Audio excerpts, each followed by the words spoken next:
फिर इनकी इतनी मैसिव फॉलोइंग क्यों है? जब ये कोई बात कहते हैं तो वो मिलियंस में सुनी जाती है और मिलियंस में लोग उसे देखते हैं। श्योर। आप क्यों ये समझते हैं आप कि कहीं ना कहीं लैग कर ले, आप लेट आए हैं? देखिए, वतन अजीज में एक बहुत बड़ा प्रॉब्लम है कि जो जितनी बड़ी रेंटिंग करता है उसको इतना बड़ा इंटेलेक्चुअल समझा जाता है। उसके पीछे एक साइकोलॉजिकल वजह है। लोगों के पास अपॉर्चुनिटीज नहीं है।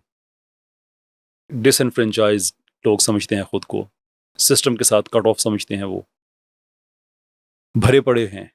ऐसे में एक इंसान आता है और वो टोटल तनकीदी बयानियां आपके सामने रख देता है, तो उससे ये होता है कि लोग ये समझते हैं कि ये मेरी सोच को एक आदमी आवाज दे रहा है, ये मेरे दिल की बात कह रहा है।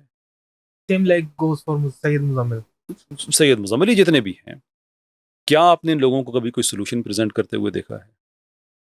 अब वतन में मसला ये हो गया है कि इंटेलेक्चुअल क्वालिटी इतनी लो हो गई है कि जो जितनी तनकीद करता है उसको इतना बड़ा इंटेलेक्चुअल समझा जाता है।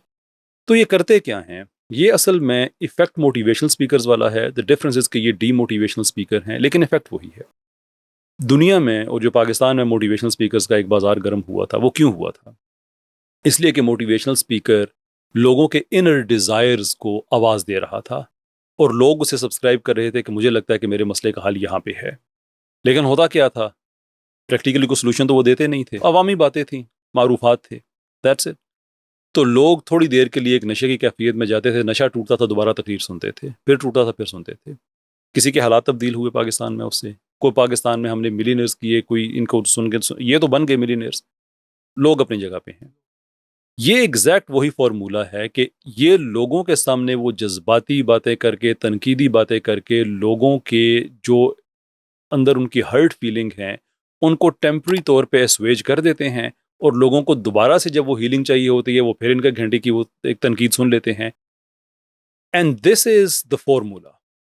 हालांकि जिस सिस्टम पे ये तनकीद कर रहे होते हैं, अब मुझे बताइए, आप खुद मीडिया पर्सनल हैं, पाकिस्तान में ये तय किया जाता है कि आप किस सियासी फिगर का नाम टेलीविजन पे ले सकते हैं, किस पे नहीं ले सकते। ऐसे हालात में आप सिस्टम के ऐसे बेनिफिशरी हों कि आपके पास टीवी चैनल भी हों, आपका बयानिया एग्जैक्टली वही हो। एक सियासी लीडर पाकिस्तान का मकबूल, अब मैं नाम नहीं ले रहा, पता नहीं आपके चैनल पे इजाज़त है या नहीं है, उस पे जो इस्टेब्लिशमेंट का बयानिया वही आपका बयानिया हो। आफिया सिद्दीकी पे जो उनका बयानिया हो वही आपका बयानिया हो, और आप लोगों के हीरो बने हुए हों, उसी सिस्टम के बेनिफिशरी हैं, उसी सिस्टम का आप हिस्सा हैं, उसी बयानी को आप कैरी फॉरवर्ड कर रहे हैं। लेकिन आपने तासुर दिया हुआ है कि मैं बड़ा दिलेर आदमी हूं, मैं तो सिस्टम से हट के बात कर रहा हूँ। वो आप हट के एक दिन आप बात करके देख लें, अगले दिन आपको वो नोटिफिकेशन मिलेगा, आप साइड पे हो जाएंगे।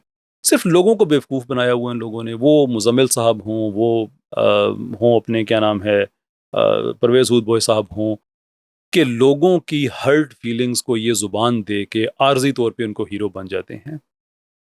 ऑन दी अदर हैंड जो काम हम कर रहे हैं मुश्किल काम है। एक सोल्यूशन दे रहे हैं, क्रिटिसाइज माई सोल्यूशन। पर आई कैन टेल यू, आप पाकिस्तान में इस्लामिक सिस्टम को लेके आते हैं, महंगाई कम हो जाएगी, इनफैक्ट ख़त्म हो जाएगी, करप्शन ख़त्म होगी, आपकी अदालतों में केसेस एक दो वीक के अंदर अंदर आपको जो फैसले हैं वो आना शुरू हो जाएंगे, वीआईपी कल्चर ख़त्म हो जाएगा। ये 9% के ऊपर एलीट है जिसने सारे पाकिस्तान पे कब्जा किया हुआ है, ये सिस्टम ख़त्म होगा। ये सेकुलर ब्यूरोक्रेसी, जिनको कानून बाहर से लिख के दिए जाते हैं और ये सियासतदानों के हवाले करते हुए पाकिस्तान में पास हो जाते हैं, ये ख़त्म हो जाएगा। पाकिस्तान में माइनॉरिटीज़ महफूज हो जाएंगी। अभी उनको सिर्फ ज़मीनें कब्जे करने के लिए उनको इस्तेमाल किया जाता है, कहीं हिंदू पाकिस्तानी, जो कॉन्स्टिट्यूशनली कोई फ़र्क नहीं है किसी मुसलमान और हिंदू में, जहाँ तक कॉन्स्टिट्यूशन का ताल्लुक है, जो फंडामेंटल ह्यूमन राइट्स तो का फिर ताल्लुक है। इसके मतलब है कि पाकिस्तान का आयन भी रीराइट करना पड़ेगा? नहीं, पाकिस्तान के आइन में कुछ चीज़ें हैं फिक्स करने वाली, ये अच्छा आइन है, इसको अपनी स्पिरिट के मुताबिक इंप्लीमेंट कर दिया जाए, हमें एक बेसिक फ्रेमवर्क बड़ा अच्छा मिल जाता है शरीयत का। लेकिन अभी अभी देखें, पाकिस्तान में मिसाल के तौर पे हिंदू पाकिस्तानी हैं, उनके साथ क्या होता है? आपने किसी सरकारी ज़मीन पे कब्जा करना है, आप उनको वहाँ पे बिठा दें और साथ कंपेन करना शुरू कर दें कि देखिए माइनॉरिटी हैं, गरीब लोग हैं, जैसे तैसे है, अब आप इनकी आप मदद करें। कुछ गवर्नमेंट के 2-4 वज़ीर आएँगे, कहेंगे अच्छा ठीक है यार, ज़मीन उनको दे दो। जब वो ज़मीन उनकी हो गई, असल में वो होगी उस वडेरे की जिसने उसको वहाँ पे बिठाया हुआ है। जूं ही वो ज़मीन की मलकियत उसके पास आएगी, उसको निकाल को आप शरीयत लेके आ जाएं, सबसे पहले वो कहेंगे कि ये हक हमें इस्लाम ने दिया हुआ है, तुम कौन होते हो हमें यहाँ से उठाने वाले, तुम कौन होते हो हमें खुद से कमतर समझने वाले। तो इस्लाम में तो इस तरह की कोई डिस्टिंक्शन है नहीं। तो पाकिस्तान के सारे मसले हल होते हैं, but we need to explain that case to people कि दिस गोज मच बियॉन्ड, और आजकल ये ज़रूरत है। इसलिए ज़रूरत है कि देखें सारी दुनिया अपने ओरिजिनल सिस्टम्स की तरफ जा रही है। इंडिया वाले हिंदुत्व की तरफ जा रहे हैं, वेस्ट वाले नियो कंजर्वेटिज्म की तरफ जा रहे हैं।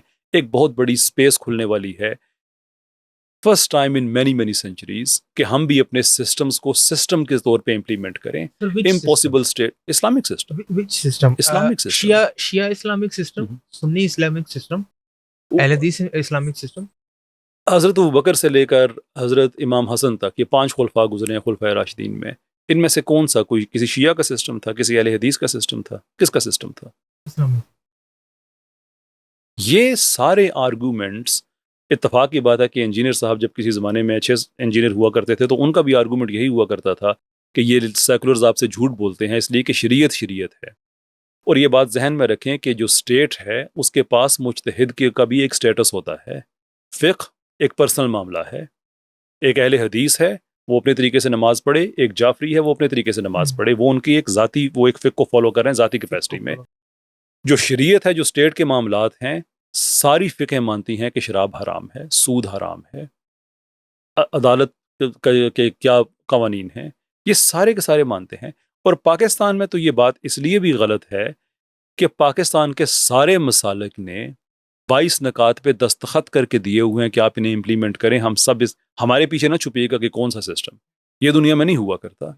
और ये एतराज़ जो करने वाले हैं, मैं उनसे जानना चाहता हूँ कि आप पाकिस्तान में सेकुलरिज्म लेके आना चाहते हैं कि नहीं यार कौन सा इस्लाम आएगा। आप हमें बताइए सेकुलरिज्म कौन सा आएगा? लिबरल आएगा, और लिबरल अगर आता है तो न्यो लिबरल आएगा, या प्रोग्रेसिव लिबरल आएगा, या क्लासिकल लिबरल आएगा, या वो सोशलिस्ट आएगा। अगर सोशलिस्ट आएगा तो स्टालिन वाला आएगा, माओ वाला आएगा, लेनिन वाला आएगा। आपके तो आपस में कुछ भी नहीं मिलता। तो ये धोखा ना लोगों को दें। इस्लाम में कम से कम कंसिस्टेंसी तो है। आप अपने सेकुलरिज्म का बताएं कि आप सेकुलरिज्म लेके कौन आएंगे, क्योंकि आपके सेकुलरिज्म के झगड़े ने, जो 2 बड़े फिरके हैं इसके, सोशलिस्ट का और लिबरल्स का, सिर्फ दूसरी जंग अजीम के बाद इन लोगों ने एक दूसरे का 1 करोड़ से ज़्यादा बंदा मारा हुआ है। कभी वियतनाम में, कभी कोरिया में, कभी साउथ अमेरिका में। 1 करोड़ से ज़्यादा दुनिया की आबादी आपने ख़त्म कर दी है अपने सेकुलर झगड़े की वजह से। पाकिस्तान में आप उसको लेके आना चाहते हैं, विच वन?